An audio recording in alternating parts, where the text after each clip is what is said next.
ప్రస్తుత ఖరీఫ్ సీజన్లో రైతులు పండించిన ధాన్యాన్ని కొనుగోలు కేంద్రాల ద్వారా సేకరించే విషయంలో ఎక్కడా నిర్లక్ష్యానికి తావివ్వకూడదని Bodhan MLA P Sudarshan Reddy collector Rajiv Gandhi Hanumanthu కోరారు.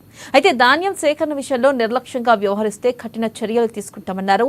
కలెక్టరేట్లో నిజామాబాద్ అర్బన్ ఎమ్మెల్యే ధన్పాల్ సూర్యనారాయణ గుప్తాతో కలిసి సన్నాహక సమావేశం నిర్వహించారు. ఏ దశలోనూ రైతులకు ఇబ్బందులు కలగకుండా ధాన్యం సేకరణ ప్రక్రియ సాఫీగా కొనసాగేలా చూడాలని కలెక్టర్ అన్నారు.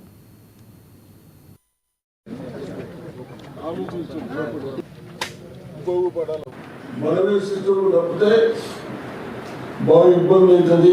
ఇప్పుడు మీరు 100% కరెక్ట్. సమ్ పర్సన్స్ నిన్న ఖమ్మంలో కూడా 180 crores రూపాయలు అమ్ముకున్నారు. పక్కన 80 చార్జెస్ చేశారు. అంటే కొన్ని చూసుకుంటే ఒకరు అది కామన్గా అయిపోతా ఉంది. దీన్ని ఎట్లా చెప్తారు మీరు అన్నీ ఇప్పుడు కరెక్ట్. ఆ సీజన్ ఈ రోజు ఇవన్నీ ఇక్కడ పెట్టాలి. దాన్ని ఏ విధంగా చేయాలో చేసుకోకుండా మనం కష్టపెడతా ఉంటుంది. రికవరీ మీరు అంతా డిస్కషన్ చేస్తూ ఉన్నారు.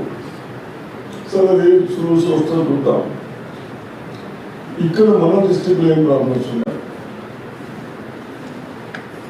ఒకసారి కలెక్టర్ గారు చెప్పండి. ఇప్పుడు ఢిల్లీలో కాకుండా కూర్చుండి అది ఏ విధంగా సాల్వ్ చేసుకున్నాం. మూలాం చూద్దా ఇప్పుడు అదొకటి. రేపు ఇంకా ఇబ్బంది అవుతా ఉంటాయి. మీ దగ్గర కూడా అందరూ రైస్ మిల్లర్స్ అనుకున్నారని ఎవరు అంటలేదు. సమ్ పర్సన్స్ కొందరు అమ్ముకునే వరకు మనందరికి ఇబ్బంది అవుతా ఉంది.